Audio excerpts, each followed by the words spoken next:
Hi guys, I'm Becca Otis from Five Lines Pottery, and I'm located in Van. And I'm Ryan Durbin from RD Ceramics, located in Highland Heights, Kentucky. And welcome to Wheel Talk. All right. Hello, folks. We are live. Hey. Back for our book club, Wheel Talk Book Club. Woo. Dude, I Welcome told Dell back. that we had a book club, and he was like, "You have a book club?" Yes, I feel three like of three us. people is reasonable for a book club. You have to Yeah. have at least three. Two is, I don't know, you can call that a book club, but Well, I was like, well, it started with me wanting Ryan to read more books. And And it ended with you not finishing any books. Yep. 100%. 100%. wait, did you finish this one? Okay, that's the thing I have to tell you that's really funny. So okay. Translation, no. No, okay, but no, okay. So But I've got a great excuse this time. No. So I started reading it. I stopped reading it, and then Taylor was like, play a game while you're reading it. And then I played this game, got addicted to said game, listened to the rest of the book, and then I had an hour left, and then I had a emotional breakdown 2 days ago. And then I didn't touch the book, and then Taylor was like, an hour ago, was like, listen to the fucking rest of the book. And so I put headphones in, listened to it at 2 speed, and then I was driving to the library, and Val calls me with 2 minutes left in the book. Oh no! You read the whole book, 2 minutes. We'll Come count on. that. Like, you've read We'll it. count Okay. it. I know. I was like, Val, I have 2 minutes left. And she's like, you read the fucking book. She's not wrong. 2 minutes. Okay, that's So We'll I let you did have read the it. book. We'll I let you did You have read the did. book. Okay. Yeah.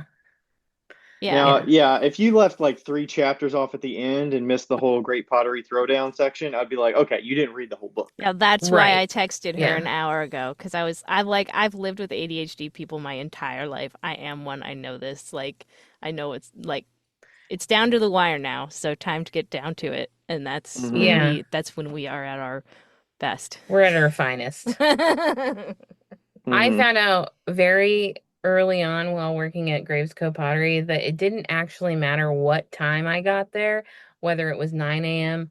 or 1 p.m.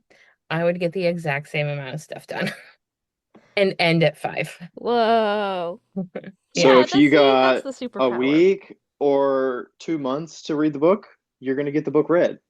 But It's just going to be in the last It's just going to 24 be the hours. last day. Yep. Yeah. yeah, That's the thing. Like with ADHD, it's like unless there's some impetus, then Yeah, and there's it's got to like be that's why you should urgency. never ever ask an artist, because good chances that artist has ADHD. You can just count on it. That's why you should never ask an artist for something and just say, take your time. Yeah, No. no. Like Ryan you'll was never saying, I get got it. those ads turned around so quickly. It's because if I don't, I won't. Like it's Yep. got to happen that day, or I will forget, or it'll start getting like, uh, what's that word? Um, when demand avoidance. I'll start getting a demand avoidance about it, and then I Oh, won't be able to do yeah, it. yeah, yeah. So, It took me a year once to get a bowl done. wow, Yeah. that's impressive. Thanks. So Impressive it demand so avoidance. with that situation of doing something in the moment because otherwise it's just not going to happen, is that I think of like marking unread emails and stuff. Like if something big comes up, like relatively big, that's going to take you a few hours to do, does that mean you sideline things that probably are more important to do the thing so you don't forget about the thing? Sometimes. And it's hard I to didn't prioritize understand the what, question. how do you decide what you need to, like, you already have a list of priorities that you need to work on within the day or the week.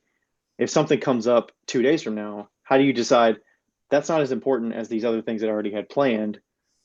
I need to put Whatever's that the at the most back of the urgent. list. Whatever's the most urgent. Yeah. Yeah. And Like it's if I not can like get a it done in decision. It's not calculated. It's just like, oh fuck. no, Like I it's should like a have done panic. that. Yeah. You're not dropping everything to get that thing done because you'll forget about it. You still have to. Oh, yes, make I it am. fit. No, mm-mm. The other thing, less important things just get pushed to a different day. Hey, Ryan, you remember how I didn't go to the dentist for 13 years? Yep, Hmm. That. yep. It was never important enough. No. It was never urgent enough. Yeah. Like And there's and two if you things don't have that any data around what's going on, then it's out of sight, out of mind. yes.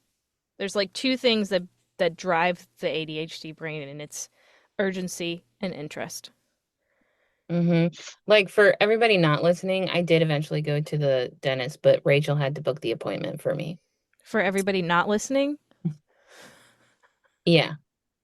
you For think they're not everybody listening.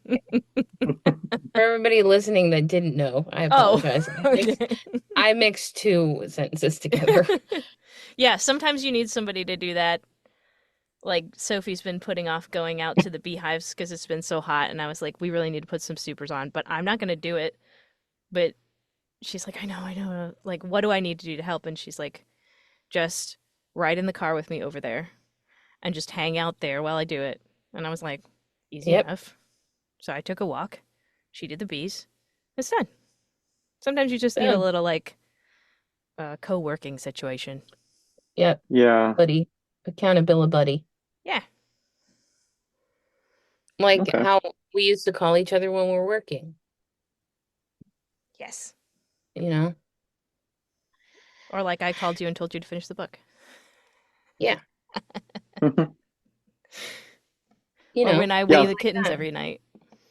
Yeah. Oh, rough. Yeah. Sophie and I weigh the kittens every night, and the two of it, like it was, it would be so much harder if she wasn't in there helping me out. They're very I squirmy. I couldn't do that. I like cat medicine and ways and stuff like that is the hardest thing for me. Medicine sucks. She had to help me with that too, especially with 5 kittens. Like, it was bad, but the medicine's done now, so. Sometimes I look at Dottie and I'm like, listen, if you were a human being, would you take this medicine on time? I don't think so. So judgmental of poor Dottie. Have you met her? No, Oh, bring well, her to she. me. You want her? No thanks. I've already got 7 cats in my house right now. Yeah. It could be That's a a lot. long-term foster. Buster Becca's just like, sits in I've the got my hallway and hands makes full enough with this one. Oh my Tammy's God, enough. Tammy's a fucking monster. Tammy. I Tammy. love Tammy. Oh, he is wild.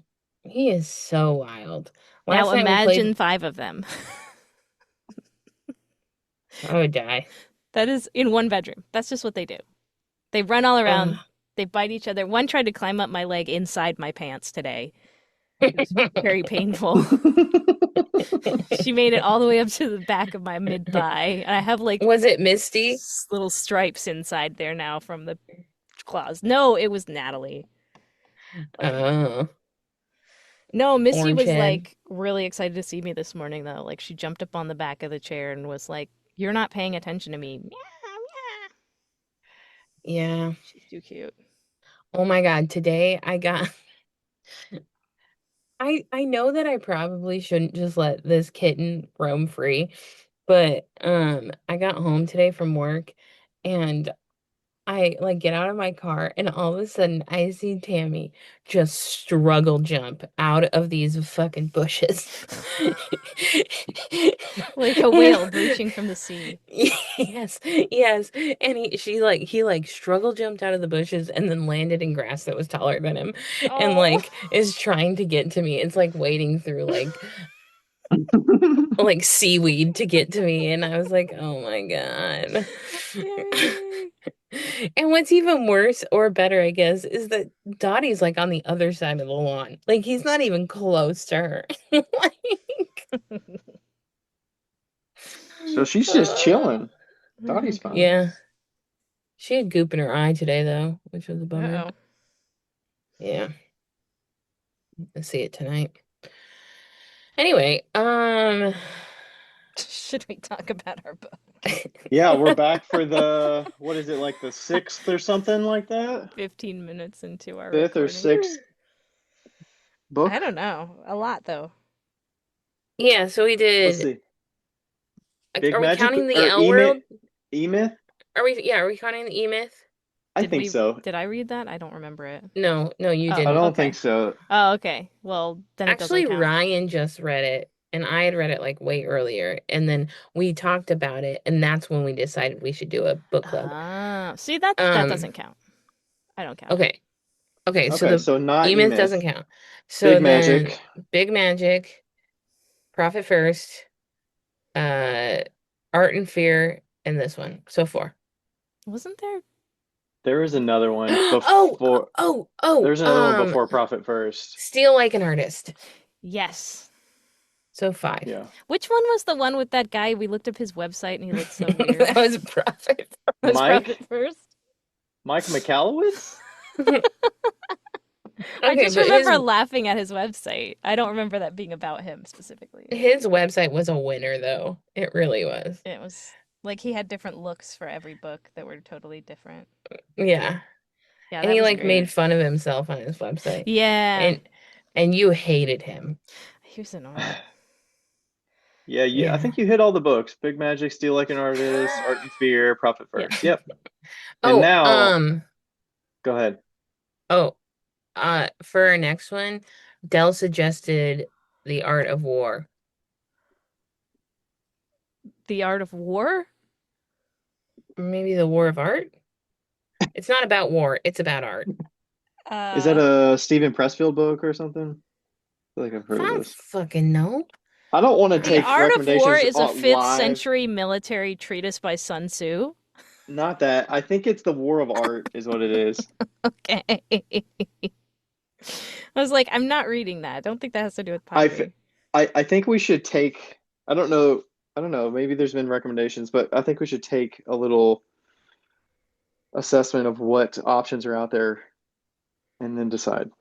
Yes. I agree. Then Maybe off deciding air on the so no one spot. has to listen. Well, no. us. We did that last time too, but we had a few options, you know. The War of Yeah. Art. Okay, yeah. Break through creative Yeah. blocks and win your inner battles. Who is that wrote it? Stephen Pressfield. Pressfield. Yeah, that's what I thought. Okay. Do I have inner blocks I need to win through? Break through? Oh, sweet Jesus. What?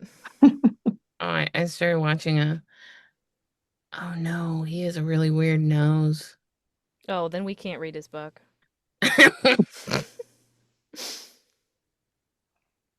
I don't know if that's the author. It could be the other guy.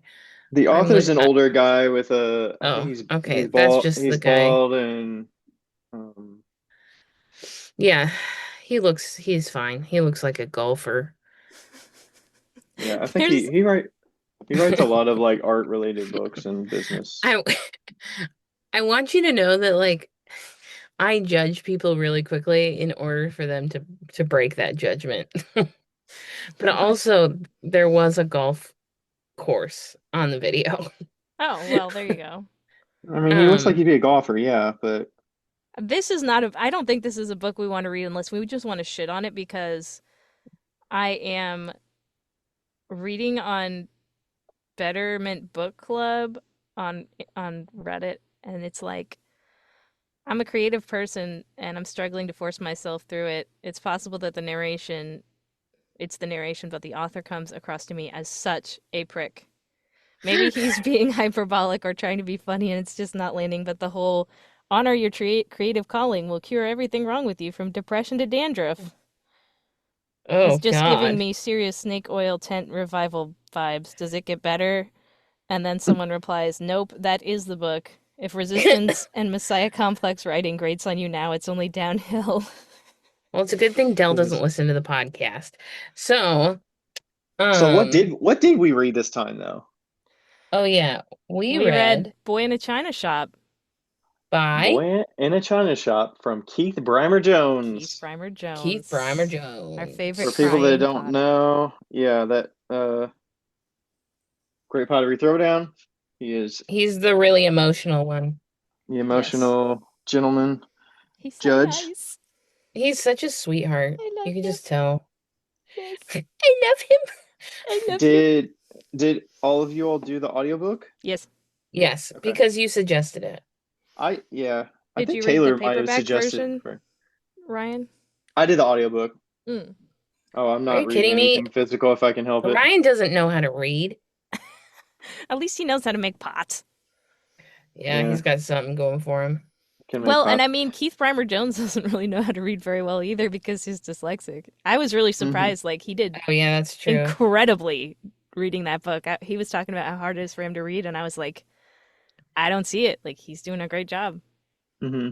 He cried twice He during the book. cried during the book. It was so cute. Oh, I loved it. I was like, Are you he's like gonna this with tear up.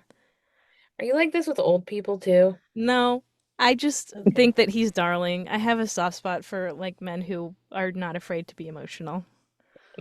I mean, that's fair. It's really sweet. Yeah, I thought the audiobook was definitely recommend for Yeah, anybody. Yeah, Like because you he can reads truly it. capture it. Like, yeah, when you're talking about your life, I feel like you definitely got to listen to him talk about it. yeah. Yeah. Plus, he's got a great accent. Hmm. Yeah. He's got a good voice, you know? Yeah, It's he not does. bad. Which is why he did so well in the band world, I guess. The Did anybody Wigs. look up the band? The wigs. No, The but I did Wigs. watch his Adele music I video did parody too. on YouTube. You did? Rolling clay with Keith. Yep, I watched it last over the weekend. I think it was It was great. great. It was I want to really watch good. He it. looks great in drag. Oh my fucking God. It's so He good. he doesn't like move around very much, but I think it's perfectly good because it's like moody and It matches exactly the Adele video. His hair. Wig. His hair wig. It's really yeah, it great. was great.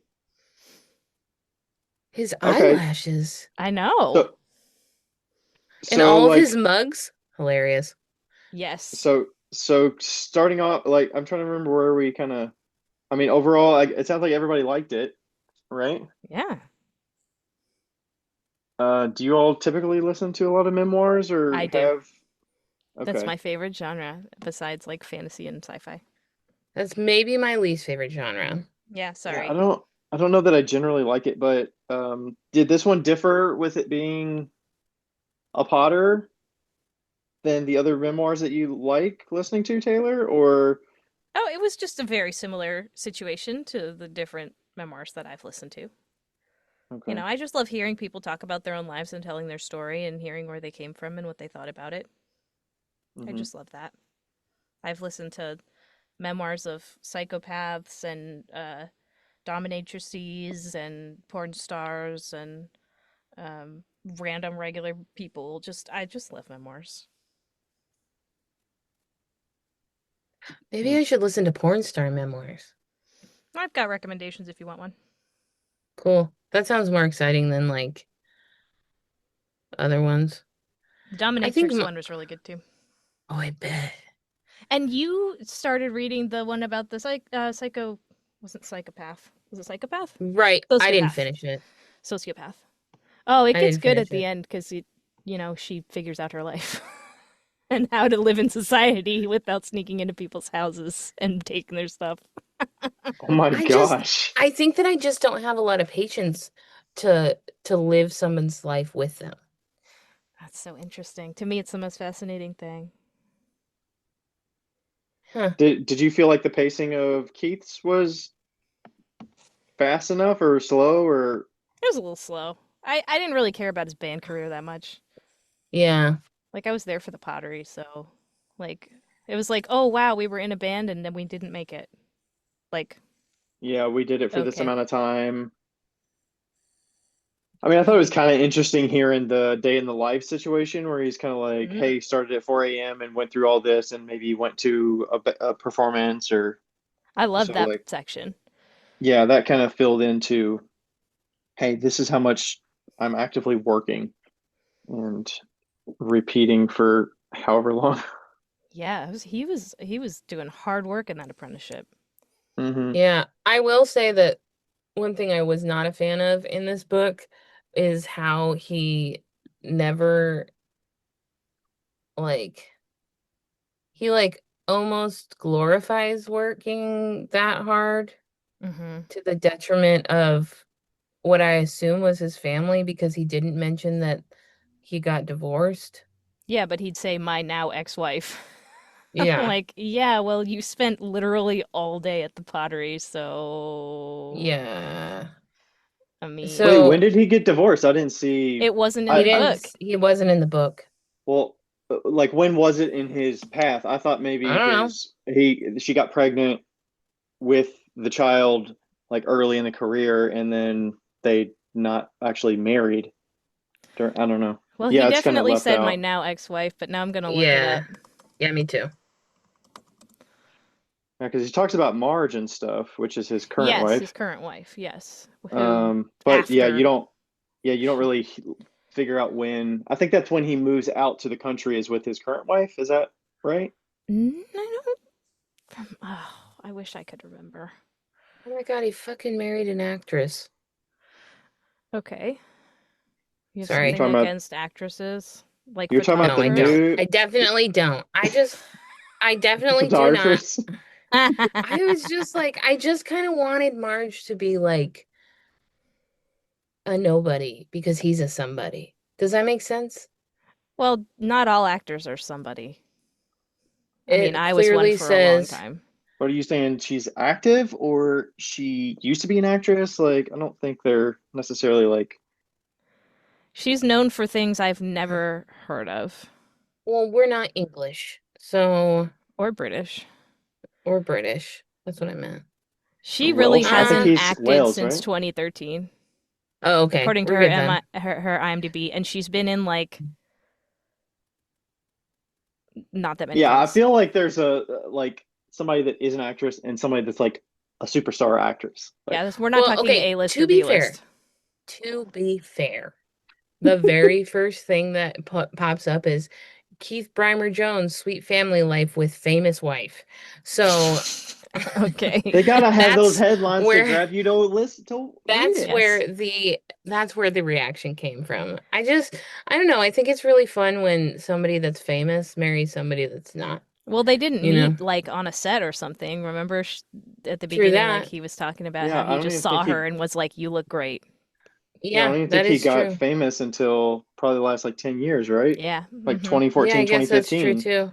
Yeah. So Maybe they switched roles when she was famous, he was they like she was Maybe. slowly getting unfamous and he was getting famous. I haven't been able to find his Wikipedia doesn't say like about his first wife or his kid or anything. I mean, we know his So, kid's name, Ned, since he talks about him. Ned, yes. But Yeah, yeah. so Okay. it's So like he doesn't want to talk about that. Yeah, well, I mean, clearly he doesn't Yeah. want to talk about it. Like, or else it would be in his book, right? Yeah.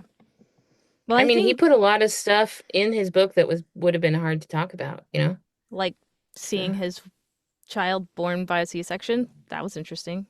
and yep, seeing his grandfather die and his mother yep, die and his father yep, die Oh, and falling down the yep, stairs. Oh, yeah, yeah. Yeah, that was Papa traumatic. watching Papa die. That was Oh very my early on. gosh. Yeah, like wow, for a kid, that's so traumatic. yeah. Yeah. But he seems like he had a pretty decent childhood otherwise. Mhm. Oh, Marge is so cute. Oh, I didn't look her up. She is so cute. She's got like big old glasses and Do you blonde retract hair. your actress statement? I retracted it at the beginning. Oh, she is cute. She's got huge glasses. Yeah, she's really cute. She looks like chic, but like not in a way that She looks like mod chic. yeah, yeah. Like Harold and Maude chic. Why the hell I'm looking them I've looked up Keith Brymer Jones' wife and like there's a picture of a British couple from a different TV show that I watch called Escape to the Chateau. And it says Keith Brymer Jones' Sweet Family Life. I'm like, that's not them at all in that screenshot. I don't know why. But they apparently they have like a renovation show as well on Channel 4, the two of them. Keith and Keith his Brymer wife. Jones does? Yes, yes. It's called Really? Our Welsh Chapel Dream. There you go, Welsh. Yes, which is what he is, I think. Mm-hmm. So that's cute. I don't know why. Yeah, I don't know why Okay. that picture is wrong, but anyway. Anyway, So, moving on. okay, So anyway. we read this book. We did. We enjoyed his childhood, and then he dove into pottery in high school, and then he was like, "I'm gonna be a potter," and then he went and got a job at a pottery. Like Mm-hmm. he made it happen. Apprenticeship and did he talk? He didn't talk about like college. Did he He do didn't go to pottery in college. college? He He He just didn't didn't. go to Okay, college. he just He went went right straight into his into internship. pottery. Yeah. right into the apprenticeship. Okay. Yep. Yep. You remember your first wheel, your first kiln, your first successful pull. Now it's time for your first real studio bag. The Sula Studio Bag isn't just another tote. It's a studio essential with 30 pockets, each designed to make your day smoother. There's a spot for everything: ribs, tools, sponges, notebooks, even your lucky trimming tool. It's built from tough, quick-drying canvas that's machine washable, and it comes in over 25 colors, including seasonal limited editions. And the best part? A lifetime warranty, so you can count on it for the long haul. Go to sula.co and use code WheelTalk for a WheelTalk-only discount. Level up your studio game. You're ready for this. Yeah. Yeah. And like, I mean, we kind of mentioned this last week without Taylor in our last podcast, but I think it should be noted that different countries do pottery differently than we do. Right. Like, it's so much more intense than it is over here. And like at the very end of his book, he actually talks about the potteries that are, what is it called? The old school potter, the Middleport or In Middleport Stoke-on-Trent, like in Stoke-on-Trent, yeah. yeah. And how like there used to be thousands of people working there, Mhm. and now it's dwindled, but they produce the same amount of stuff that those people did back in the day. And but yeah, like what I did really enjoy is his little bits of history that he added in Yeah, that was of cool. because like a lot of people don't know that bone china was invented in England. And there's like certain little tidbits of history that I really enjoyed. That like I didn't know some of it. I knew some of it, but the other sums I didn't know. But I really, yeah, I liked I liked him interjecting those little like pottery wisdom pieces, you know? Yeah. Mhm. And he brought up a lot of like women who were innovators at a time Yeah. when women were not respected and like how they went about becoming big in the industry, Yeah. being Mhm. innovative, Yeah. which was So very cool. I appreciated that. I like Oh, the go on. sharing of how the kind of behind the scenes of how deals and developments happen with like working with China, because I think Oh yeah. that's a that's kind of a black box for a lot of us, and we probably have a certain expectation that people working in China are under bad working conditions and they're Hmm. being taken Right. advantage of and all of that. And it sounds like he was very thoughtful and making sure that they fit with the values that he wanted and that the workers were treated properly and they weren't kind of duping him in a way. Right. And he And showed up and he was did work on the floor with them. yeah. So that Yeah. was very, I think we have this perception that like, oh, well, the reason they're able to produce that quantity and cheapness is because there must be some nefarious purposes or nefarious reasons or something. Hmm. Um, Not that there probably aren't in some scenarios, but But yeah, I they're think that like was a good glimpse actually into making it. it, you know? Like I was telling Taylor that this book kind of like reminded me a lot of my life. Not in the same like bigness that his is, but it was like a mini version of his life. Like I did production and then Andrew started ordering shit from China and like we went through that whole process and then, but then and like I made him get porcelain and like cone 10 porcelain, and but you can tell that they're made by people, you know? Like, yeah, they're jiggered or slip cast or whatever, but they're actually produced by people because they make mistakes sometimes, Mm. you know? I don't And think I know about Andrew. Tell me about him and his business. oh. So Andrew is my best friend. This is stationary Andrew. Uh he's a flight attendant now, but he also owns a like huge stationery business. So that's why we call him Oh, Stationary Andrew. stationary. Got it. I was like, he's a Yeah, flight attendant. He's not stationary. Okay, got it. right. That's No, cute. it's Yeah. That's funny. really cute. Yeah, Heidi came up with it. Um, and so he started when he started selling stuff, he was like going to Home Goods and getting the what's that lady Ray Dunn. Marie Ray Ray Dunn. Dunn, Ray Dunn, getting Mm-mm-mm. like Ray Dunn stuff and like reselling it and stuff like that and like picking all those like coffee cups up and stuff like that. And then he was like, well, why don't I just make my own? And he asked me and I was like, no. And because Because it's way harder. he wanted to sell like cups for like $12, like 15, Mhm. $12. And so he started a relationship with a company in China and Alan was his guy. And the first cups that he got were dolomite and he got these little snowmen cups and stuff like that. And then the next cups were looked like Ray Dunn and they had a different typeface and Mhm. they had funnier sayings on it and like cunt. And Nice. I love Yeah, it. it's very snark. His business is very this is snark. very Leans into the snarky. snark. Yeah. Yeah. Okay. Is his tagline is for the girls, the gays, and the theys. And We need to be friends, stationary Andrew. oh yeah, he's Yeah, great. we've had him on the podcast a couple times. Oh, Yeah, and nice. I mean like he makes over 100K a year. Like he's doing fine. Um, I mean like not really, but I mean like his business is doing fine. It's growing, Right. you know. And so then he went with like the dolomite stuff, which is the low fire stuff, and we kept Mhm. getting cups that were like crazed, and I would have to throw them Mm. back in the kiln and fire them for him. And Mm. and then I was like, you got to get cone 10.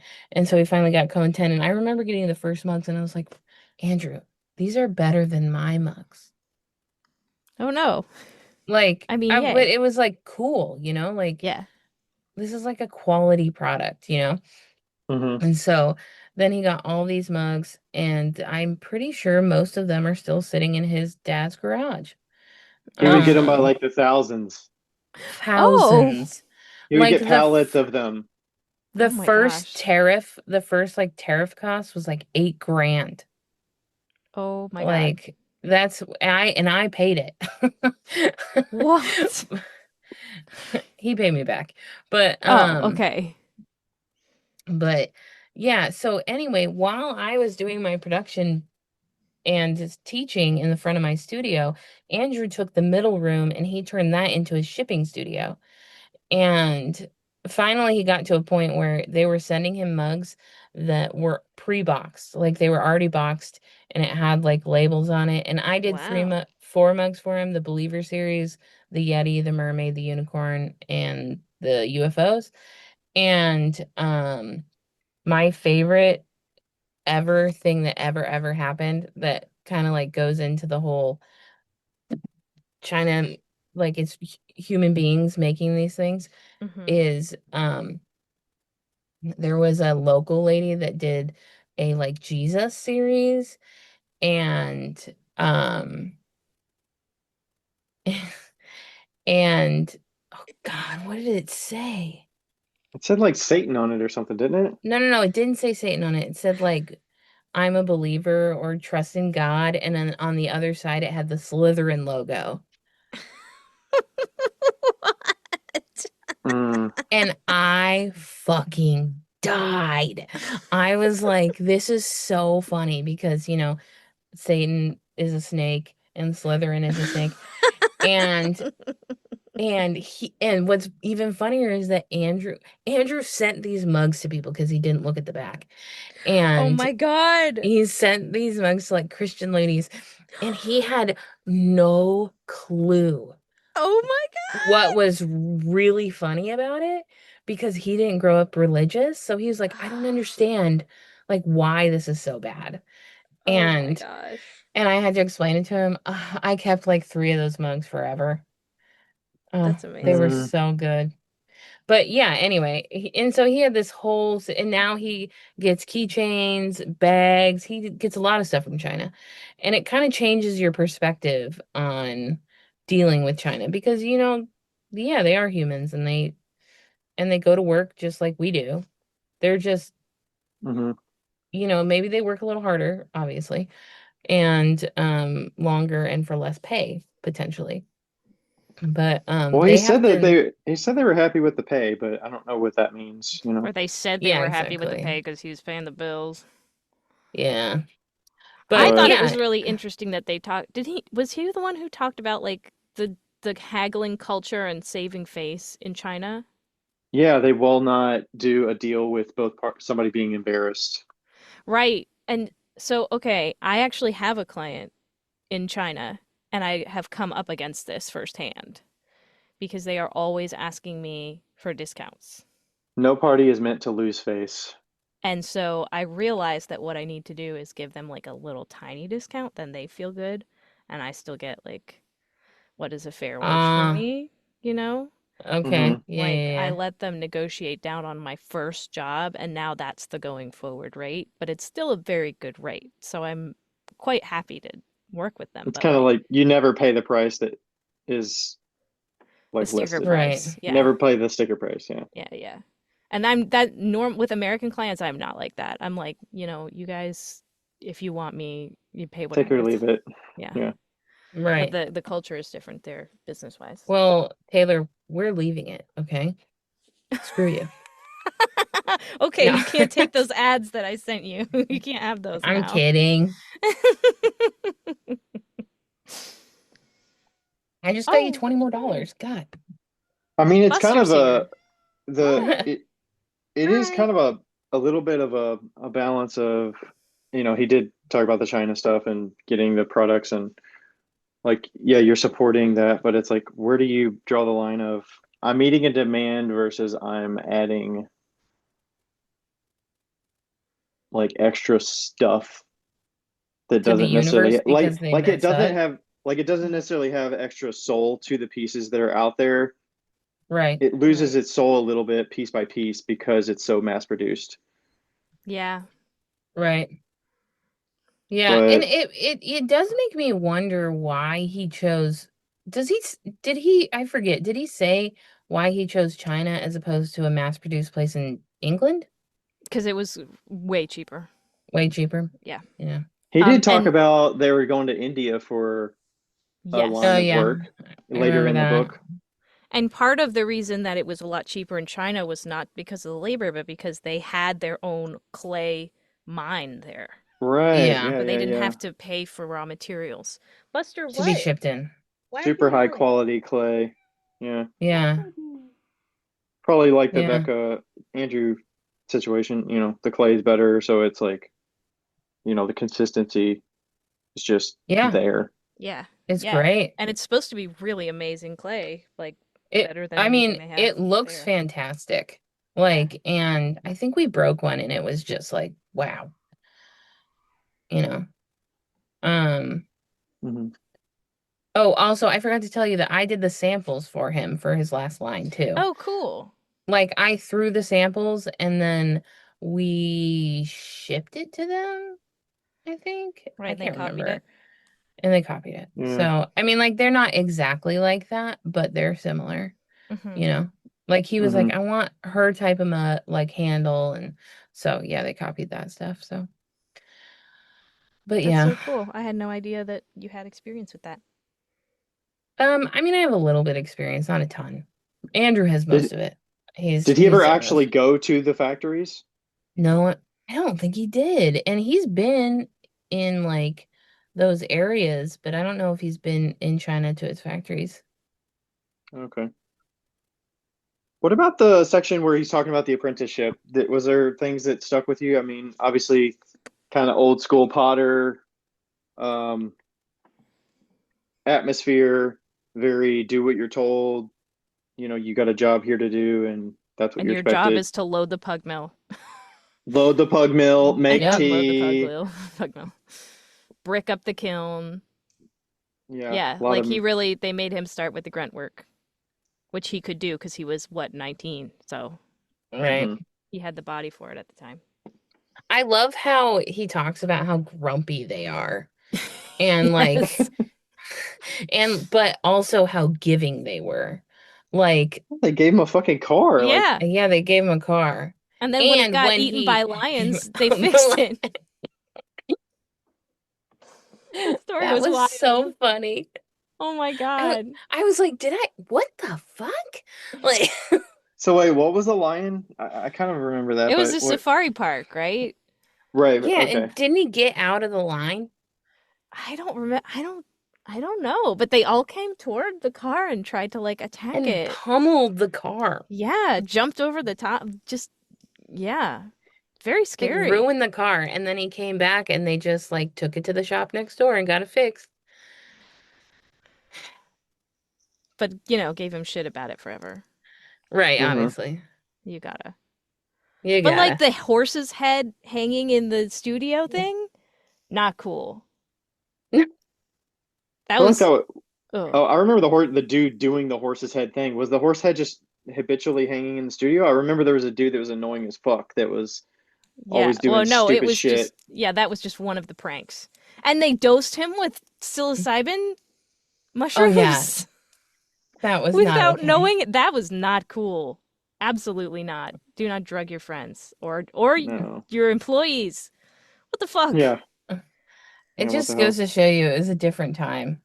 That like that was okay in quotes, I don't know that it was okay. It's He just just but put up with not. it. Who's he gonna do call Yeah, what is he OSHA? gonna Like do? Yeah, he's 18. What's he gonna do? yeah, Yeah, and that's pretty sad. But then they like gave him a bunch of their clients when they moved, and yeah. hmm he had his own studio for many years. Honestly, that's the type of boss I need. The kind that gives you their clients. No, the kind that like makes fun of you like so much, but also loves you. You would have And loved my first boss then. She was exactly like that, and it scared the shit out of me. well, there's my current like supervisor is like that, and I fucking love her. Oh, good. Like she comes up to me once a day and says, "I told you to stop talking." And then she walks away and she smirks. Oh my gosh. Mine I used to love her. bang the chef's knife onto so I worked in a coffee shop and we also had food. And she was a chef and she would like bang her knife on the cutting board just to scare the shit out of me. Or she'd come Oh up my to me and be like, God. "What are you doing?" And I'm like 17. I'm like, And you don't know you're I just, autistic? sorry. Yeah, oh yeah, oh my God. So we had these Izzy sodas. I don't know if they make those anymore, but Oh, we I had them in love Izzy's. every color. Red, orange, yellow, green, blue, purple. We had them in the drink cooler behind the counter. And I was like, these are not in color order and it is driving me fucking insane. So one time when there was nobody around, we had lots of downtime like in the middle of the day. I took out all of my boss isn't even around. I took out all the things and I start putting them back in rainbow order. And she comes out around the corner and she's like, "The fuck are you doing?" And I was like, "I'm putting them in rainbow order." And she was like, "You are so weird." I was like, I'm sorry. I didn't know I was autistic. I needed them to be in a rainbow order. And she was a lesbian, so she should have been happy. But She should anyway, have been. I yeah. used to color code my Skittles. Oh Take all the yeah. Skittles out on the stairs and separate them into colors. You gotta. I used to do that with Smarties too. Yeah, obviously. Ryan, You did have you to do eat that? them Oh. from worst color to best color. Oh, I do that too, for sure. Yeah. I eat the chips in the bag, the crumpled chips first to the biggest chips. How do you get them out? Because the big chips are on top. Yeah. No, you like shake it up. You like dig a little bit to the Oh, and you shitty can chips. create more small chips by digging through Right. them. Right. Soon they're No, all small chips yeah. I just don't want I want the biggest, best chip at the end. at the end. Yeah, that makes sense. Yeah. I don't know. I kind of like the crumpled up chips at the end. I like to put them on a peanut butter and jelly sandwich. Sometimes if I'm eating salsa, I'll get the crumpled up chips and I'll dip my spoon in salsa and then dip it in the crumples. Ooh, that's smart. Little Yeah. like salsa chip cereal. Yeah. Yeah. Yeah. You Hmm. guys, I'm so thirsty and I've drunken all my LaCroix. I'm gonna come right back. We'll Or we'll be Crocs. right back after this commercial break. Ryan, That's what did actually a you? perfect break.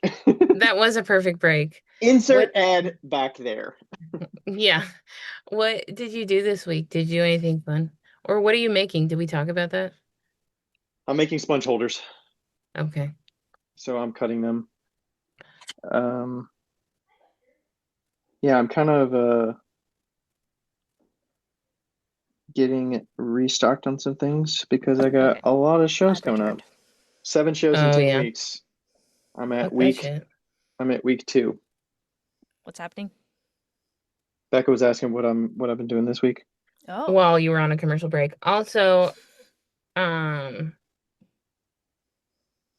we're not going to talk about it, but I'm sending both you and Ryan the new mugs that I just pulled out and Like finished. finished. are they done? No, I just had 2 that I did tests of. Oh my God. I'm so Wait, is excited. it on text or Text. Okay. okay? I do feel sorry for anybody that listens to these book club I things. always do too, because we're so It's chaotic. kind of like a real book club though. Yeah, yeah. Some people like the fly on the wall kind of situations. Wow, that Yeah. clay body's really interesting. What clay body is It's that? beautiful, isn't it? That's Kentucky Mudworks Elkhorn. I have never tried that one. Well, apparently it warps like a bitch. So, Apparently. Jeez. They're great Kind of though. reminds me of the Mulholland or the Sheltowee, sort of. Yeah, it yeah. reminds me of Mulholland. But it's got little specks in it and it's really nice. It's groggy. But do you like that design? I like it. Yeah, I do. It's like Yeah, I it's like them. like Five Lines Pottery 2.0. Mm, there you go. And But the I like the insides are orange and different green one colors. best. The insides are different colors than the outside. Mm. Like the inside of the orange and green one's red, and the inside of the purple and blue one is yellow. Oh, that brings a whole other dimension to those mugs. Yeah, it adds to it. Yeah. Um, they didn't come out as warped, Okay, as they good. are now, so that's good. And honestly, you're right. They don't actually look that bad. Anyway, for anybody not knowing this, I had a fucking emotional goddamn breakdown this week, and all my cups came out warped, and I started like losing it, and I lost a lot of water out of my body and my eyeballs, and Brett Beasley called me and he goes, "Hi Becca, are you doing okay?" And I was like, "Yeah, I'm fine." And he goes, "Why were you crying on the internet? I know it's not because you had 29 mugs that were warped, because you've been doing this too long." Sometimes it still fucking gets you, though. And I was like, Hmm. "No, you're right." Like, it was just like the nail in the coffin. Yeah, we're not Hmm. here to shame you about that, because I mean, the amount of times I've cried over a kill loan is definitely more than one. I think I've cried over a kill mode 3 times. Yeah. Yeah. One of mine Was was there right any? after Shy Guy died, and then I made all those Shy Guy mugs, and then And they then got you cried. overfired. They got overfired, and I was like, oh, my memorial to him didn't even work. I have thrown multiple things against walls, Oh, however. yeah, I've done that. Like taking them out of the kiln. Shit. Throw it against the wall. Shit. No, Throw against the usually wall. they're wet when they're getting thrown Oh. against the wall. When I get mad, I go like it's very good for stress relieving to go downstairs and take the Shitty Mugs box and just smash them into the Shitty Mugs box. You should It's get a bat. well, then you're not throwing them, and I like to throw them. It feels good. Oh yeah, there's that. Chris, yeah, there was somebody in our last studio that had a bat, and whenever she got mad, she would take some of the mess up Gravesco mugs and go out to the railroad. Oh, that's a great idea. I was picturing a speedball bat. You mean a baseball bat? A baseball bat. No, I was a like, she's just baseball whacking bat. it with a A speedball bat. speedball bat. We've been doing pottery too long. I know. When I hear the word Yeah. bat and I'm into baseball and I think of speedball bat, That's Yeah. great. Ryan, you should do that for your next reel for the bats, is use the bat as a baseball bat. Yeah, that'll work really they're well. indestructible. See? I don't know how I'm gonna do that without. No, hook it up to a paddle and play ping pong ball. Ping pong. With a But square that's bat. not called a bat. That's called a You're paddle. right. That's called a paddle. Anyway, did we have any like insightful things about this book that we thought were good? I mean, I definitely related to the portion where he's talking Working too about hard? working hard and just saying, well, people that have issues and need counseling and stuff, he had certain feelings about that. Yeah, And until that he you watched his just parents die. keep working harder and just keep your head down. You know, if something's not working, you just keep working harder. Just keep going. Yeah, You'll and then figure he it had to out. go to therapy. Yeah. And that it's like, okay, you have all these plans, you have schedules, everything. When everything's working, it's working, you're chugging along. But when something goes wrong and it throws a wrench in there, you know, it can devastate you. So, you know, those things can happen. They will happen. And how do Yeah. you adjust to them? I think that moment was He his run to mother China. dying. His Yeah. mother dying in that situation. Oh my God, the part about the milk and his mom was Oh my so funny God. to me. Oh my That God. was Can we upsetting. say that? Should we say it for Yeah. people that haven't heard it? Okay.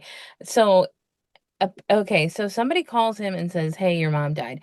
And then he comes to his parents' house and his dad's not there. He's like the only one, and the paramedics are there, but his mom is like leaning against the fridge. And because he's in like trauma response mode, he asks everybody if they want a cup of tea, and um and everybody says yes. So he has to make 7 cups of tea, but he doesn't have any milk because his mom's leaning on the fridge and he can't get the fridge open because his mom's dead. And Yeah. and And then so he has to go to a neighbor's house. he walks across the street to the neighbor's house and says, "Hey, can I have some milk? My mom died and she's leaning on the fridge." And Yeah. It's so And relatable. it's Like, nice it's to see exactly what I you. would They're say. like, so nice to see you, Keith. so nice to see you. Here's some milk for your dead mom's Dead mom's- gathering of yeah. paramedics. Like Mhm. it was really relatable how just like dumb that whole like you're like, I don't know what to do. Okay. Yeah. My mom died. Just like so easy to say. Like not easy, but you know, Yeah, he just came right out with it. Yeah. yeah. Yeah, it was very relatable. He also I love that he danced when he was a kid. Yes, he did Highland dancing. Right? What is Like, Highland dancing? it's like river dance, I think. Oh, that okay. Now I'm saying that now and I gotta look it up. But yeah, I thought he was like in ballet or something, but no, he did like traditional dancing of his Welch area. dancing. Yes. Oh, wow, the costumes. Oh yeah, he said the whole car was always full of costumes. Hi, I'm Taylor from Backyard Kiln. You may know me as the golden voice of several of the ads you hear on this podcast, or from the Wheel Talk Book Club episodes, which are so chaotic and fun. But today I'd love to talk to you about my absolutely true experience with L&L kilns. I bought my first kiln Charlotte secondhand from someone online. She's an old, reliable L&L Easy Fire. I'm a DIY kind of person, and I love to be able to take my kiln apart and fix it myself, and I do. Every time it throws an error, I can either find out how to fix it on their YouTube channel, or if I'm stumped, I just call up L&L customer support, and they're always able to get Charlotte back up and running. They send parts right out to me over the phone. It's super easy. I've always been impressed with L&L's customer service and expertise and the ease with which I can maintain my own kiln. You don't even need special tools to change your elements or thermocouples. I just keep a couple normal household tools down in the studio and I am good to go. L&L, the easiest kilns to install, use, and maintain. Created from the Gaelic folk dance repertoire, but formalized with the conventions of ballet and has been subject to influences from outside the Highland dancing. That's where Highland cows are from. Mm. Oh yeah, the costumes are very Those cool. are awesome. Yeah. Kilts. All kind. Yeah, yeah. Well, no wonder his grandfather was like, they're all gay. He wanted him to play soccer. Yes, but he wasn't any good. Yeah, they've all got little tartan kilts. That's really cute. And bagpipes. How fun. Yeah, I love that athleticism helped him later in his pottery career. And and he talked about how being disciplined with his body and pushing through discomfort helped him with the pottery as well. Because you really do have to do that when you're a dancer. Mm-hmm. Yeah, because you used to dance, right? Oh yeah, big time. Yeah, Big till I got time. injured in college. It was gonna be my career. Yeah, Mhm. were you gonna be ballet? Uh-huh. Nice. I honestly, I mean, I don't think I could have really been in any kind of a good company, but it was my love. Hey, there's always mediocre dancers. I know, but they don't usually get hired. Oh. It was just really hard for me because I'm hypermobile. Like, I'm very stretchy, and so I could stretch far, but I couldn't hold things, and I couldn't turn very well because I would fall, and I couldn't jump very high. And Mm. you need to be able to do those Uh, things. So, I also did ballet when I was 5 oh, in Daisy Kingdom. No, I had a tutu. oh yeah, you got to when you're 5. I love watching the ballet. Me too. Sophie and I go all I, the time. I mean, if you follow me on Instagram, you know that I love dance. So Yes, it's true. You do post a lot of dance videos. It I makes me love happy. dance. Yeah. Especially like swing dancing. Anyway, anything else? What? There's a roller coaster that they put in oh, The that's book? fucking cool. No, in Leavenworth where I used to work, they they put one of those coasters, those mountain coasters that you get to ride up and then go down the Mm-hmm. mountain. Mm-hmm. Yeah. My son And rode a bunch of those when we were in Tennessee. yeah, Talking and about like a Andrew, lift, like the up the hill lift kind of thing. yeah, and With Andrew sent me a video of How him riding fun. it. And then you get to Yes. control your descent like speed wise, like you're in your own little Yeah. car. oh, I don't know if that's this, but yeah, Stationary Andrew sent it to me. You gotta like send me his Instagram because I will 100% follow. that's so Andrew. That's so Andrew. Oh, I gotta be You've following him probably already. seen you've probably seen Becca share some reels from I'm him sure before. I have. Yeah. He's got some good little morning coffee talk stuff too. Yeah. I Oh, I'm enjoy not those. following, but now I am. Yeah. There you go. And his most recent like photo shoots was him depicting Beyonce on her cowgirl situation. Oh, nice. Yeah. He's something else. Nice. I feel like we haven't really talked about the book. I have a question that is book related. Oh, Go. good, because So, I've so, been so obviously he does talk a lot about China, and somebody asked me this question today. Do you think it's possible to have a successful pottery career long term with you being the sole maker of the yeah. work? Plenty of people Oh did. wait, the Soul Maker? Yeah. Yes. You're the only one making, and like growing it to something sustainable for like a lifetime. Well, think about Did Aletha. they? Like, that's her whole job. A lifetime though. I'm talking about can you do it for like a span of Oh, a career? I don't And then know. retire. That's what Because he's you're, talking about. Like be able oh, to like you retire. could like not only survive, but like put away money for retirement. Put away money. There are some people whose work just sells for so much. I I mean, feel like they've Hammerly's got to be doing able it, to. but like he He's not yeah. the sole person though. No, I No, don't he's not. know. He's got employees. I've never really thought about Um, that since it I isn't. mean, yeah, there's country potters that do it, but it's like that guy that he was talking about that like literally killed himself because he was working so hard. Yeah, and he would throw like 6 pots a minute or something. Yeah. Yeah, I I And mean that when mean, was they're the talking guy about he the was like, I want to scale, be you, you know?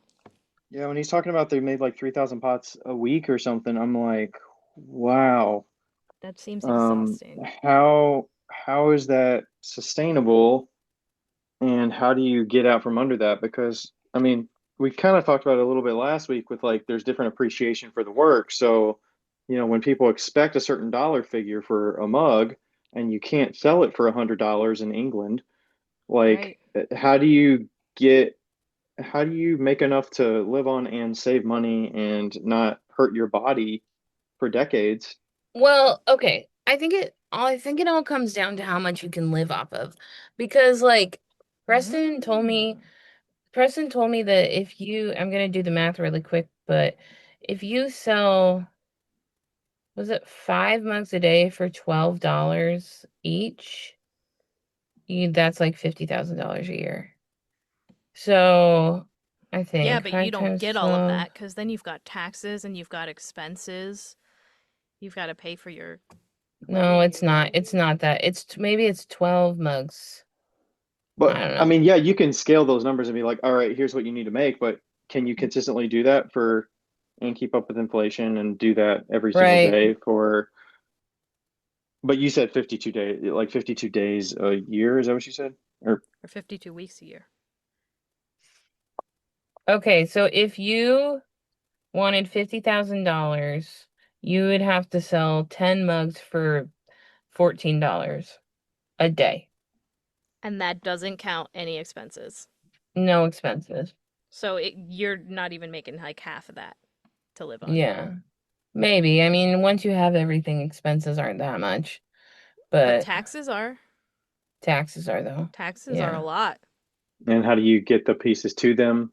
Yeah, then you got to I pay mean, for shipping or ideally it would Mm-hmm. cancel out with the shipping, but Yeah. do you spend your weekends selling at events and not have any life at all?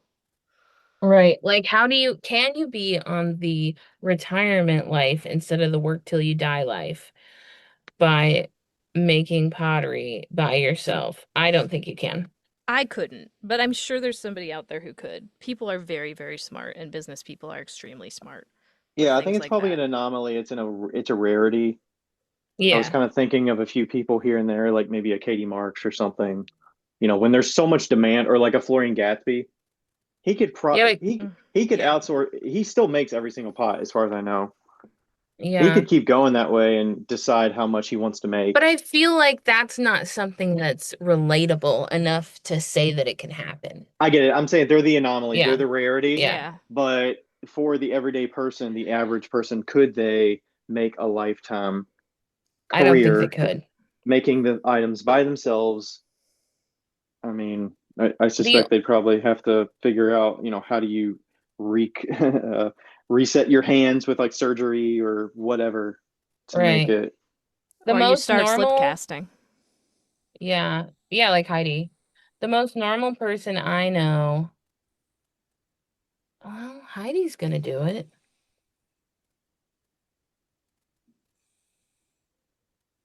Heidi's Mhm. gonna do it. Yeah, she pretty much works by her. She's making everything herself.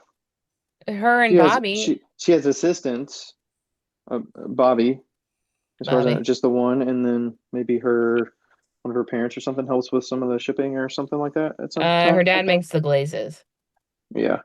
Um, but yeah, like making the pieces, because I was kind of talking to somebody about like, yeah, I want to keep the integrity of like me making every single piece if Mm. it's thrown, but if it's flip cast, like I'm okay with other people helping, Yeah, but like I still want the integrity of like my hands on I it. feel like Heidi is actually a really great example of somebody who can do it and Heidi being smart from about it. Heidi what? Fehrenbacher, Bella Joy Oh yeah. Pottery. Yeah. Oh yeah. We talk all the time. Because not only is she doing it, but her and her husband do not share finances.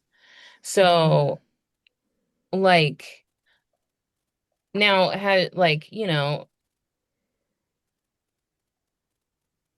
I don't want to go into all of her personal finances, so I won't. But um because I'm not her. But yeah, I think that that is pretty interesting because like she bought that studio with her own money. She sold the studio and all that stuff, like she's never really gotten any handouts. And she's only ever done pottery. Wow. Really? Yeah. Well, She that's why she's started so good at throwing it. and then she started doing slip casting when she didn't like how it was making her body feel. Right. And like yeah. So I feel like, and I don't think she's an exception because not only, and we've had her on the podcast multiple times, so she's talked about it, but she's had a lot of like, she does not like to work. And she takes a lot of breaks. She's not a workaholic. Like, she doesn't work on weekends, like, Hmm. And she said she doesn't like to work. I feel like it's framed differently. Because when you say I don't like to work, I think of you, and I don't think you're the same mentality as Heidi with your I are don't you like to kidding me? She work. tells me we're the same person all the time. Really? Yeah. Oh, I thought she was just very regimented with her like I mean, she boundaries of is. this is when I'm going to do this, and this is when I'm not going to do it. I'm not But going to I think like, that if you gave Heidi the option of a nap or working, she's gonna take the nap any day of the week. well, most people would probably take a nap over working. Would I you? wouldn't. I probably wouldn't, I but wouldn't. I You I'd only wouldn't, say, nap Taylor? if it's unavoidable. Like my body's not gonna make it through the day. I nap almost every day. Sounds nice. Well, I mean, it's mostly because I just fall asleep and um but then I wake up 3 hours later. I don't know if that's considered a nap. I don't know. I think people have different levels of energy too. Yes. Yeah. Yeah, for sure. 100%. Yeah. And I mean, I don't have I definitely take a lot of breaks. yeah, I don't have very many spoons. No, I So, don't either. uh I use them all up in the morning, and then it's like 2 o'clock, and I'm like, yeah. okay. Spoons? What do you talk? Don't have very many spoons? Is that a reference? I don't understand. I thought we Yeah. talked about this. It doesn't have anything to do with spoons. It has to do with the energy that you have to do a Yeah, task, and certain tasks cost a certain amount of spoons. spoons. Sophie says she doesn't have spoons, No spoons? which is great. No, she Does just she doesn't. have forks? No, she has endless capacity to do things in a day. Oh, Uh, okay. but I, like today, for instance, went to the gastroenterologist, and then I went to get my jewelry changed in my ear, and then I had to lay down for 3 hours because I had used up all my spoons. And I'm in a Mm, deficit right now Oh socializing. yeah, and they don't carry over. No, they don't carry over, but you can get negative spoons, and the further in you get, the more burned out you become. It's something that autoimmune Yes, um it started in the chronic deficiency illness. people, like, yeah, it started in the chronic illness circle to try to explain to people that don't have chronic illness how it feels. Yeah, like making a phone Like, call cost me 3 spoons, and I might start yeah. the day with like 5 or 10 or 12. So like okay. in this podcast for me and Taylor's probably more. Yeah, Um, but like, yeah, there's like a certain amount of spoons that it, are it probably dedicated cost to it. me about 6 spoons to do this podcast, Yeah. and I And how many don't spoons do have you any have in a left. day? I have none left now. When I started, I had none left, which is why I But had the wait, ice cream. what do you start? So you don't necessarily start with 10 spoons. It's not a round number. No, because depending on how So you slept it's not and like a battery where you're just given a percentage. right, well, it depends on what you did the previous day, how your body feels, how you slept. You'll get less energy. You start your day with less energy, Yeah. So depending. like that's why I do literally nothing on Saturdays. You have to recharge your spoons. Yeah. Yep, same. And if I don't get a weekend, at least one day to like really just kind of edge out the next week, Mm. I start in a deficit. I'll And just it's bad. replace the word spoons with battery, and it makes more sense to me. Yeah, Perfect. except you can't really, I mean, battery is measured in percentage. And you can't get a Hmm. negative battery percentage, but you can't have a negative spoon either. So, okay, well, whatever. Technicalities, yeah. Yeah, yeah, yeah. Like I started my day today with like 75% battery. How many spoons do you think you have if you were at full capacity? Oh, like maybe 10 or no, maybe 15 or 20. I And don't know different how many things spoons I take have. none. Like auditioning in the morning takes like 2 spoons. Right. Like getting ready for the day takes one. I Sometimes should I run really out think and I don't about brush my teeth because I get and have no spoons left. Sad. Listen, I get it. Um, Mouthwash. It's great. it's great.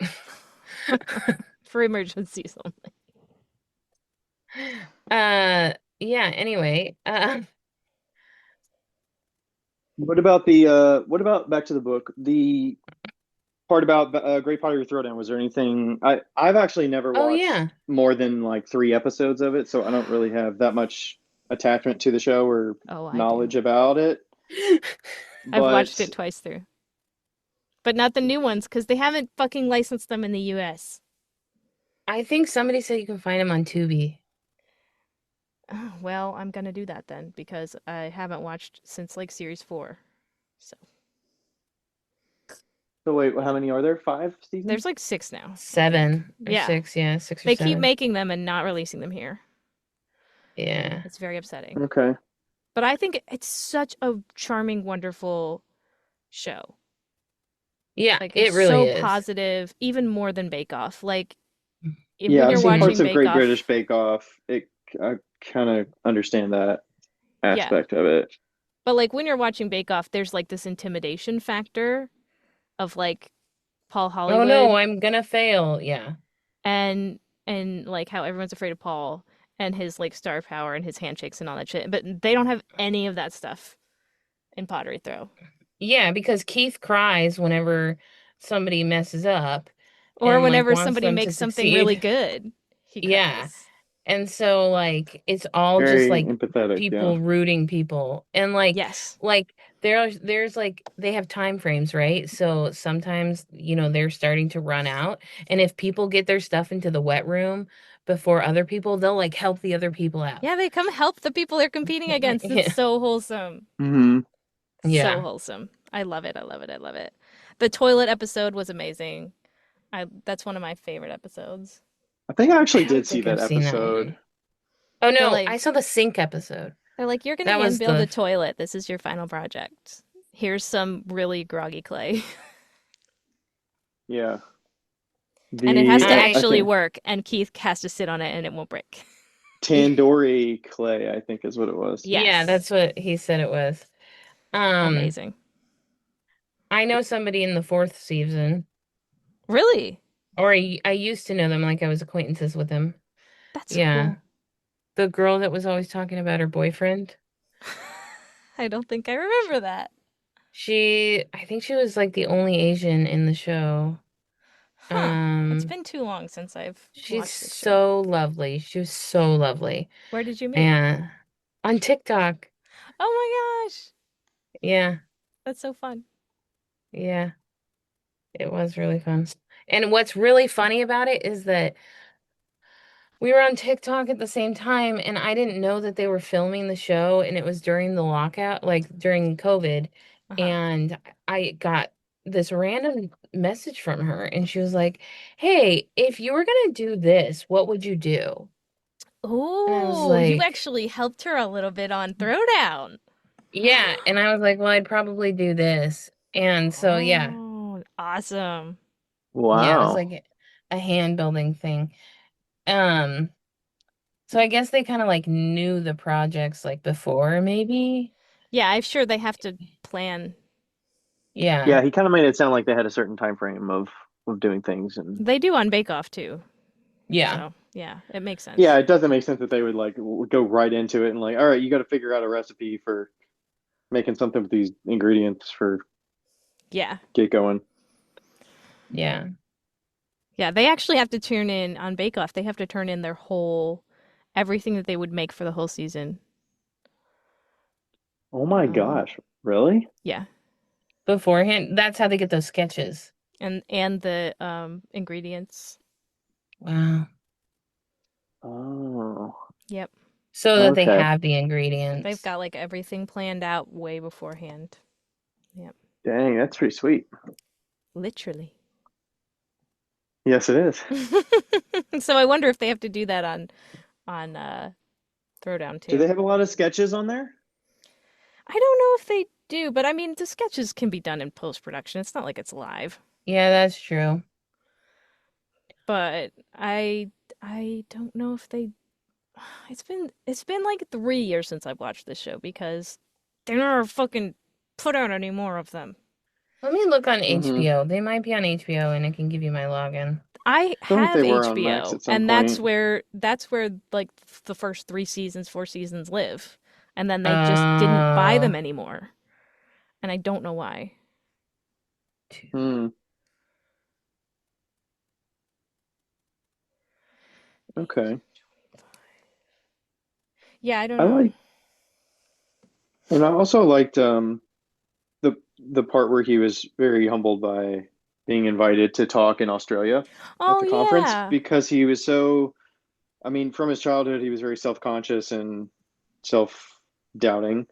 And it really gave him confidence that, hey, among my peers, like I actually feel like I'm in the right spot. Like even Yeah, like though there's a lot of respected. folks that went to art school and like they want to hear from me, and even though you don't have the background and don't feel like you have enough thoughtful insights about like why you do what you do or whatever, like you still have something to share.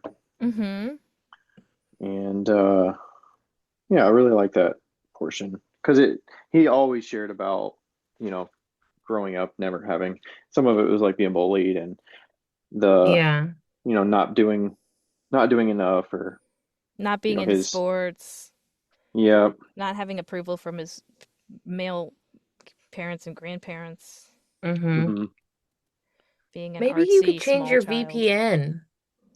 I'm sure I could, but then I'd I have bet to Ryan watch would it. know how to do that. I know how to do it, Uh, but then I'd have to watch it on a device and not on my TV. And I like to watch it on the couch with Sophie. you don't have And a smart TV? You can't share I it from your it's AirPlay phone? it. not super smart. Oh, you mean like Oh, AirPlay it? Oh, that's a great AirPlay it, yeah. idea. Oh, you Yeah, know pull it what, up you yeah. on. guys? Now I can watch Pottery Throwdown. Thank you for getting me through that hurdle. You're welcome. We're always here for our autistic friends. Thank you. Troubleshooting. Or as Eric likes to say, artistic friends. Lame.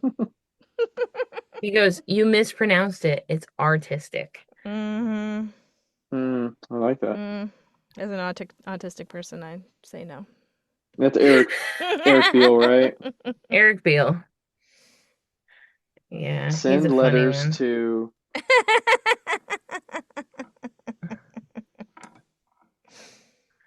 We haven't had any hate mail since I forgot to edit out one of the parts of the last episode. So Uh-oh. Mhm. we're good. What? No, I we don't have can't to tell revisit you. it. It's fine. Oh. What about the question that he was asked? I believe it was his therapist. What got you up in the morning? Do you remember what his answer was? Anxiety. Anxiety. Mm-hmm. And I actually listened to an interview he was given, and it was asking like, what gets you up in the morning now? And I want to say his response was about just having, let's see, what was it? I want to say it was like passion about what gets you up in the morning, the constant enthusiasm and passion for what he does, and the belief that he can actually achieve the tremendous goals he has for himself. Must be nice. So You know, people have increasing happiness as they get older. There's a happiness dip. It's U-shaped throughout most people's lives. And you start as being a kid and being really happy, and then adolescence happens, and your 20s happens, and your 30s happens, and then you start to go up again as you age. And I think a lot of people don't know that, and they just assume they're going to be miserable forever when they're in their midlife. I But think that's we're actually also the least happy time. inundated with shit on a daily basis now as well that clouds a lot of our appreciation for like what we have and what's possible. And Agreed. I Yeah. think we get really distracted to not like just focus in on like, hey, what can you control? What do you have power over? Mm-hmm. What can you find enjoyment of on a daily basis? What should you be grateful for? And like, how do you move forward? Like, how do you move towards something that you enjoy doing? Yeah. It's really true. Like, some of it doesn't have to be that complicated, but I feel like we cloud our thinking that it has to be more complicated than it is. Yeah. Sometimes when I get really, really, really, really depressed, I go outside and I think, what if this was my last day on Earth? What would I miss? And I just look around and I'm like, wow, like commit the leaves on the tree to memory. Look at that cloud. Look at that butterfly. Look at that flower. Like, I would miss so much about the world. I would miss the sound of the birds. I would miss hearing my cats meow. Like, I would, and it just gives me appreciation for everything that I do have. And it kind of pulls me up a little bit out of that hole. It's not certainly not a cure, but it does help me appreciate my life a little more and get less down. In some ways, that's probably a I little should bit of do a that more. distraction too, right? It is. It is. It grounds you in the present moment, and it grounds Right. you in the space where you are physically. It gets you out of your head.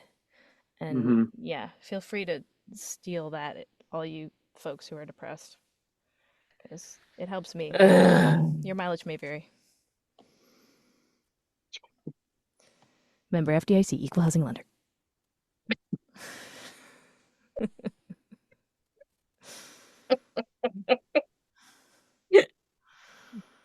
It does Becca, sound what?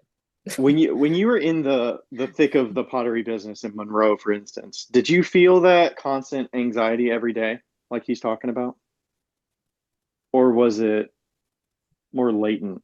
What was getting you up in the morning? What up, my friends? I'm at my friend's house in their kiln yard right now, and I was just thinking about Speedball and all those awesome ribs that are coming out. Actually, I'm not gonna lie, I saw them in their boxes and they look so beautiful. Pink, black, blue, green. Those are the colors. Gorgeous. And they were sorting them all out and everything. It was awesome to see. They're great for helping newbies center. They're great if you don't have a lot of hand strength or anything like that.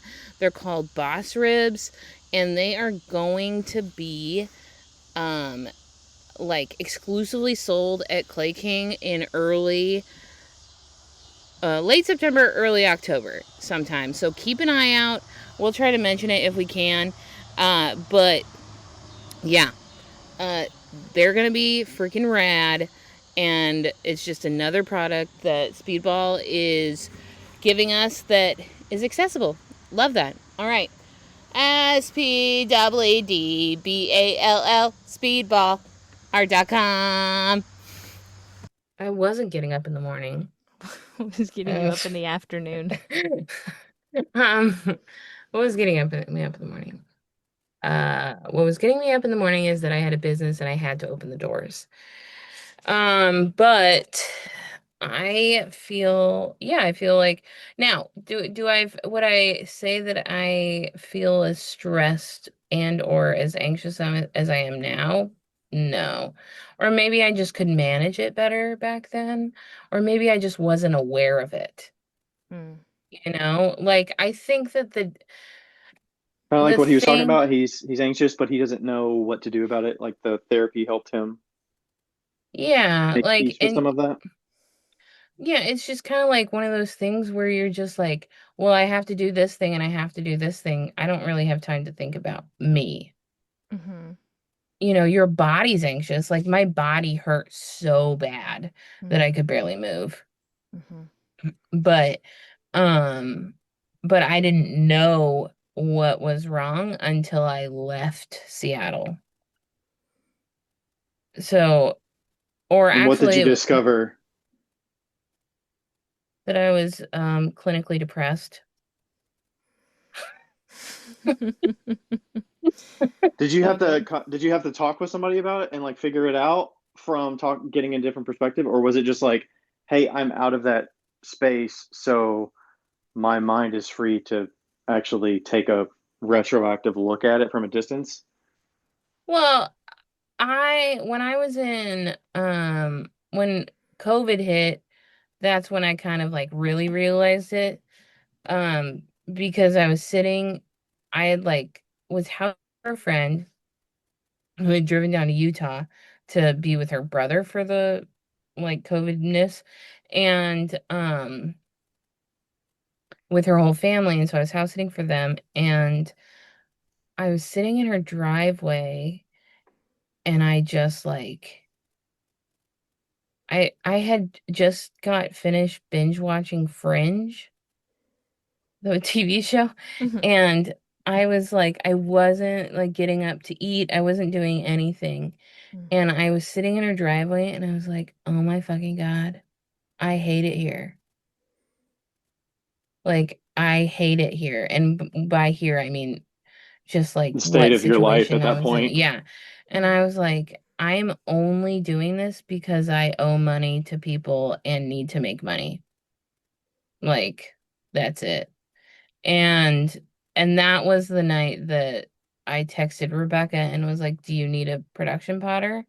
And that was also the night that and then I also texted Andrew, stationary Andrew, and he goes, "Just please make a plan." He knows you. He knows me really well. And so he was like, pick a date. Pick a date. And I was like, okay, October 1st or whatever. And I ended up leaving January 1st. So a couple months after that, just because things didn't go as progressively as well. And that was in March. So, But he knew that that was partially for himself, so he knew how long he had you around, as well as if you don't put a date on here, there's no urgency, Right. well, also or he was there's using no. the middle of my studio. Yeah, Um, I was trying to look at the positive side of it here. but yeah, no, it was definitely, you know, and I didn't tell anybody until July, August, somewhere around there. So, um, but yeah, I don't know. It's just like you're so caught up in life that when you get a break to think about it, you're like, holy shit balls. I think What it's the called fuck? survival mode. Yeah, survival mode. Yeah, I mean, You're like, you're running on just, adrenaline and cortisol and just trying to and like, live. just things showing up. Yeah. Like, if you asked me how I've made money in the last 10 years, I cannot fucking tell you. I was like, I don't know, it showed up when it needed to. Like, because either I You're made like, I money, found it. like, You should say I yeah, found it. I found it. Hmm. Yeah. I remember a bookkeeper going through my accounting on QuickBooks and looking at me and going, "How do you do this?" How do you survive on like Yeah. X amount of dollars? And I was like, I don't know. Je- Jesus? I don't fucking know.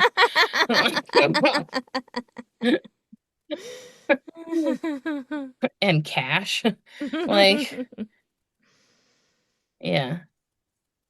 But yeah, I can definitely, I think that actually what was really hard for me to read this book was how much I identified Mm-hmm. with him. And I actually texted Taylor that too. Yeah. I was not a fan of this book, not because of it being a good book or not, but because it just told the story of my life in a weird way. It was like a mirrored, Mm-hmm. vision, and I was like, I don't want to listen to this. I don't want to Hmm. listen to like somebody working so hard that I'm gonna assume they're getting divorced Mm-hmm. and, potentially has a strained relationship with their son. Um, just from reading the rest of the book. But Sounds like he made decisions in yeah, for his family at some point. I mean, Yeah. it may have been yeah, post divorce, but it sounded like exactly. he Like, made the China decision to take back some of his time. right. Right. And like reading that and then being like, man, I wish that I would have found a more conclusive direction like he did, but I didn't, you know? Also, So, he's in his 60s. You're in the true that, middle true of that. the journey right now, you know?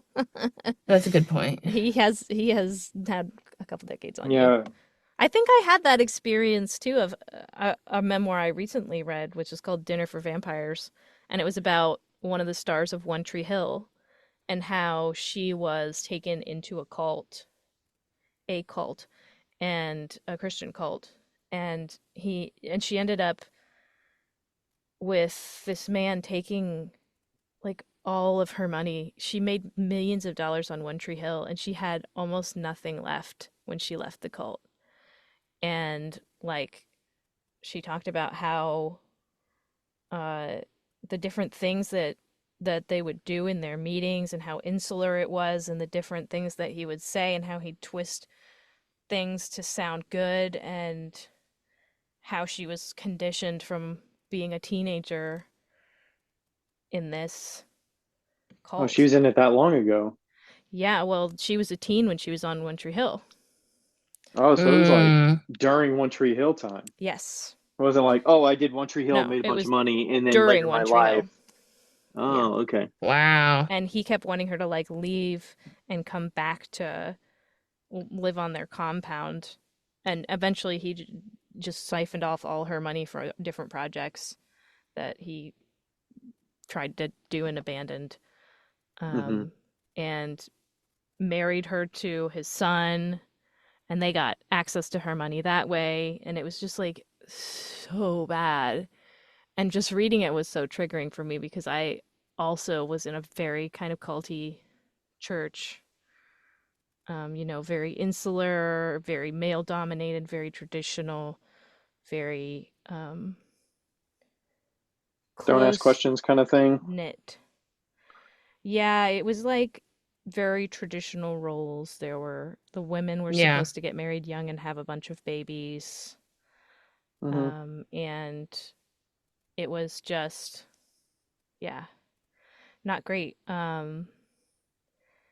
And that it felt very close to home for me. Yeah, it's like I know that my life is very different than his life, but like just the things that he said and like certain things that Hmm. he was like praising, Hmm. I think that I was just like, God damn it, somebody young is gonna read this and is not gonna have enough. Like they're gonna idolize this guy, read this, and work just as hard as he does and not get the same outcome, you know? Right. And it's just gonna be fucking sad.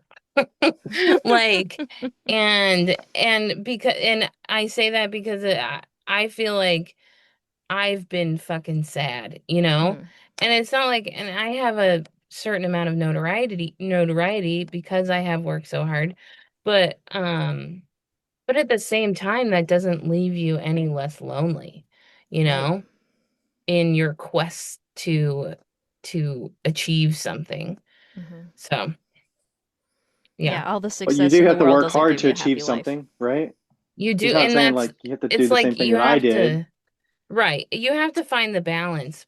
You Hmm. do have to find the balance, Hmm. I think. And I do think that, like, the best time to work your ass off and work an unhealthy amount is when you're younger. Yeah, because you can bounce back. Yeah. And you don't have a lot of commitment or like dependence. Yeah, you don't like own a Yeah. house, probably, you Yeah. know, yeah, have kids, Yeah. even have a relationship. It's just like you can focus on one thing. Yeah. So I guess that's kind of like what I kind of like not really took away from the book, but how I was feeling when I read the book and why it took me such a long time to finish it. Mm. I think the overarching message that I got from his work was, he got big because he did that stupid music video. Yeah. He wasn't afraid to do something wacky that he thought was fun. Yeah. And that I Hmm. got do him like that. he got interest from the Clay conference from that video, and they found him for Pottery Throwdown from that video. Like, his career took Yeah. Yeah. off because he was unabashedly himself, and he said, like his wife cried when she saw the video because she was like, this is it, like, your career Career We're is done. suicide. over Yeah. because you're doing Yeah. drag and singing to Adele. Like, no one's going to take you Hmm. seriously. But we don't need to be taken seriously. I like that. Yeah. We can just be us. And And he was yeah. probably able to do that because he did dance when he was younger, and he And was all kind of his he was an performing. outcast, and Hmm. Yeah. he did the work to be able to throw all those pots very confidently to be able to do that on video, and people can Yeah. judge him or whatever. Yeah. And I, he never lost his kind heart, Yeah. you know. And I love that. I do love that. I do love that you can tell he's genuinely a nice person. And he You loves the know, medium. He loves it so much. he does. Yeah. He didn't get jaded. He still loves it just as much now. Must be nice. I know, right? yeah, I don't feel like he'd be one of those old head potters. It's like, do you recommend? And he'd be like, don't do it. No. No, he'd be like, do it. Have a great time. It's the best. Yeah. Yeah.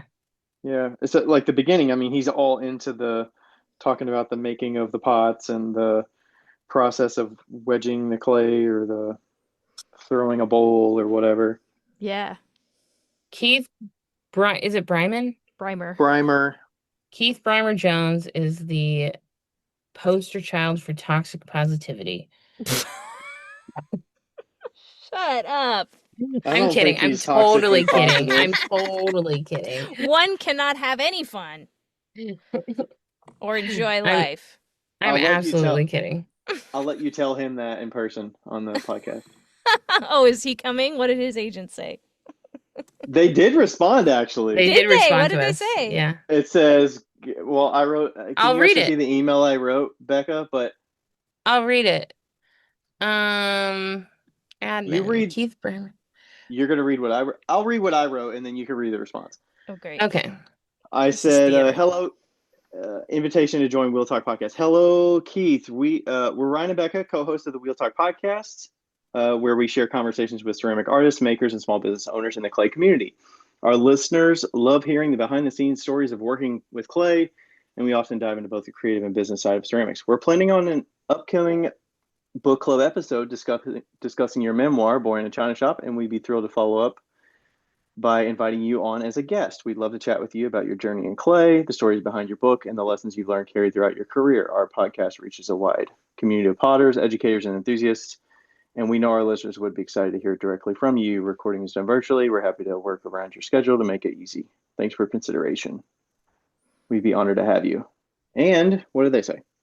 They said, "Good afternoon, Ryan and Becca. Many thanks for your email and taking time to reach out.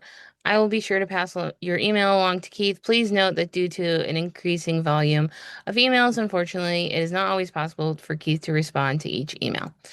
Kind regards, Laura." Hmm. Very boilerplate answer, but Yeah, hey, that could be for any fan mail.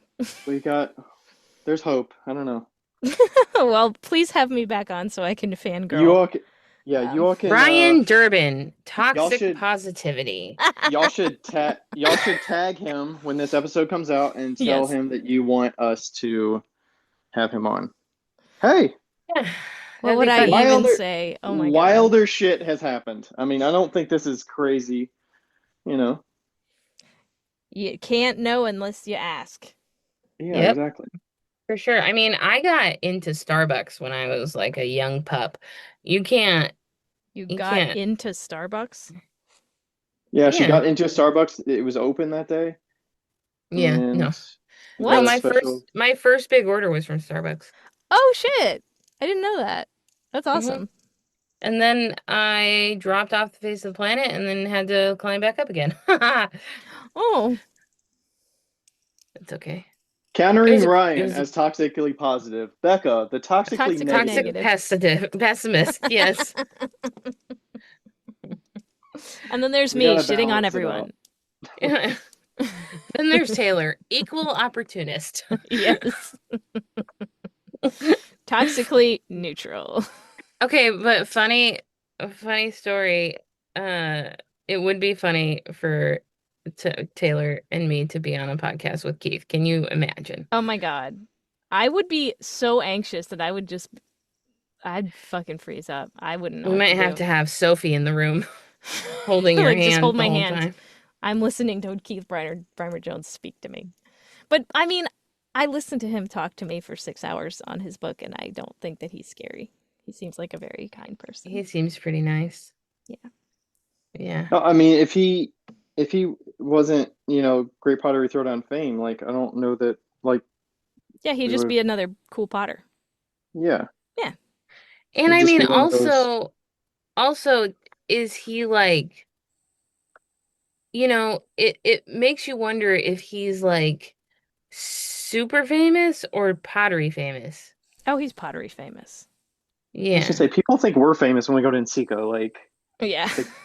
I don't. Which is quite literally the farthest thing from the truth. Somebody told me, like, they were there. I was like, oh, yeah, my friend Becca always, they're like, Becca from Five Lines Pottery. I was like, yes. And they were like, oh my God, you're friends with Becca? I was like, yeah. Yeah. What a lucky person! I am lucky. I love being friends with Becca. Where was that? It was on Instagram.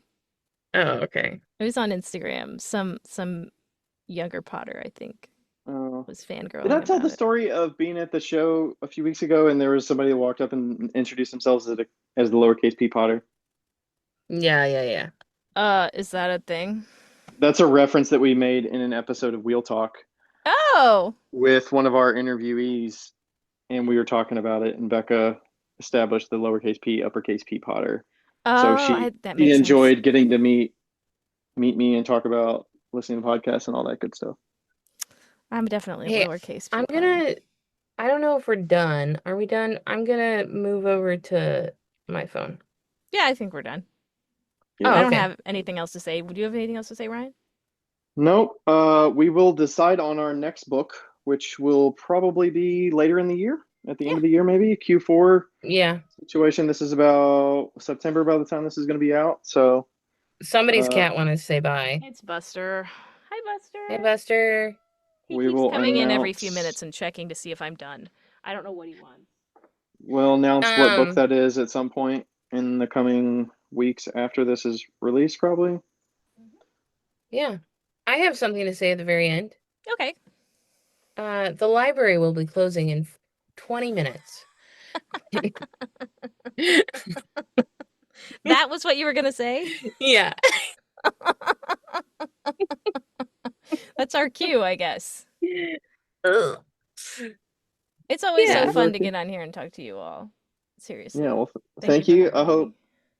for those that don't I- know, Taylor does a lot of our ad reads, so it sounds a little different because I'm coming. I'm it's a coming. very professional ad read. But It's Yeah. me. thank you, Taylor. My pleasure. Taylor, I hope the spoons were full of sugar. I hope your spoons are full of salsa in the bottom of a bag of chips. Okay, bye. Thanks, y'all. I'm leaving now. Bye. Okay, bye, Becca. All right. Thanks everybody for listening. Thank you, Taylor. Becca left Thank because the you. library is closing. And we'll see y'all next time. Thanks for listening. Yep. Bye-bye. All right. Bye. Hey, everybody. Thanks for listening to another episode of Wheel Talk. This podcast is made possible through the contributions of all of our listeners who always ask us great questions, leave us reviews, and contact with us through social media. Thanks to all the fellow makers as well who take time to be interviewed and share about their lives and businesses. And thank you to Ashley from Boldover Ceramics and Lindy from Lindy Garner Ceramics for their assistance on the Wheel Talk Podcast Instagram. You are invaluable. Thank you to everybody.